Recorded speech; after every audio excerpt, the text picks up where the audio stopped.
kick back on them in the whip that's foreign. Drip drop on them with a chick that's gorgeous. How did you guys formulate your styles, and what are your styles? After that, after like watching and seeing, like, okay, now I'm gonna determine how I'm gonna spit, and this is my style. You know what I mean? Right. For me, I think like obviously I got the UK accent, but it's still heavily like hip hop. Not grinding or nothing like that. A little bit of drill, but mainly it's just hip hop, man. It's like soulful beats more time. Just punchlines, isn't it? Yeah. For me, it's you know, I like to have fun. I like to play with it. You know, for me, I like to articulate. It's a lot of alliterations, onomatopoeias. I like to paint scenes. You know what I'm saying? You could call it telling stories, but I'm vivid. You know, I very much like to use my vocabulary. I like to use my words. I like to do what I call the evolution of words. You know, I love to make things sound melodically the same, but when you're really locked in and you're listening, I'm saying line by line different things. But if you were to just close your ears off and just be mundane to it, it sounds like I'm just repeating this. You know what I'm saying? So I like to just have fun with it and play with it. But for me, whereas he's more punchlines, I'm more, I like to paint the picture. You know what I'm saying? I like to be vivid and give you a whole sentence. Whereas he could say my whole sentence in like 2 words, you know what I'm saying? But I like to use that whole sentence to talk my shit. And just in regards to lyrics, what would you say you guys' lyrical content is about? Like, so the last interview we just did, Peak, shout out to Peak, he was talking about the fact that when he raps, he's rapping about the upcoming and what he's looking for, but he's like with the swag and with his own kind of like vision in terms of where he wants to be. So like just get an idea of the question. What do you guys rap about in terms of what you're trying to attain, or you know? I feel like we always rap about real life stuff. Okay. Never make up stuff. It's always facts, always spit.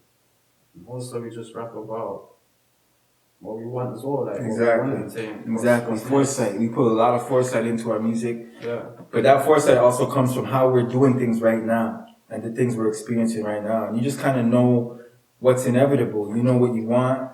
You know what you're gunning for. So we like to manifest all of that. And so far, it's like to say everything we've talked about has either manifested or is currently manifesting. You know, and we try to stray away from the bitches and the, you know, money and the racks and the bling and the bling. But the reality is, there's a level of that we are trying to attain. Right. So we'd be lying if we said we weren't going to talk about that. But that's not the basis of our music. You know what I'm saying? We would rather relate that to how we're actually living and paint that picture for you of what we will be or what's happening, like what's in the process of happening right now. Absolutely. And then just in terms of complimenting each other, you know, obviously you guys got a tape, shout out, you know, in regards to like how you guys compliment each other in the booth and then going on, you know, when you're breaking down how you're going to rap, who's going to go first, who's going to go second, talk to that process with you guys. That's organic. Yeah. I mean, I think that's organic if we're talking about who goes first or second or whatever, but go ahead. Yeah, we usually just get a beat, whatever. Sometimes so we work at Studio 134, which is basically... Shout out 134. 134 is basically our little collective. It's me and Riffic, you know. It's our little label or whatever you want to call it. It's just what we rep. So we're usually at 134. Usually, like, we'll just play a beat and we'll just... More time I do the hook still. Like, he's the hook man. That's just for now, you know, he's the hook man for now until I catch up. But he does his thing too, so yeah, it's just getting there. It's just about it is what it is, like. And to answer your question, that speaks to the point where it's like iron sharpens iron. You know, my weaknesses are his strengths, and vice versa. If there are any weaknesses, you know, it's just more about making each other sharper in those areas, you know, because he is the hook guy, and I feel like I could be better on hooks, and that's where like I appreciate what he brings to the table, because not only is he making the song sound dope, but he's also, when my time comes to do the hook, you know, he's laying that out for me, and he's just showing me like, you know, how to really get through it. So it's gonna get to a point where it's like, and you know, there's times now where I'll bring a hook to the table, I'll bring a whole song to the table, and he'll have to just punch a verse in, and it's vice versa. But more often than not, he's on the hook. And you'll hear that in the project. the Dear Summer playlist. Big up the Dear Summer There's playlist. some. We'll check that. That dropped January 28th. And you know, there's a lot of lot of stuff that happens behind closed doors and in Studio 134.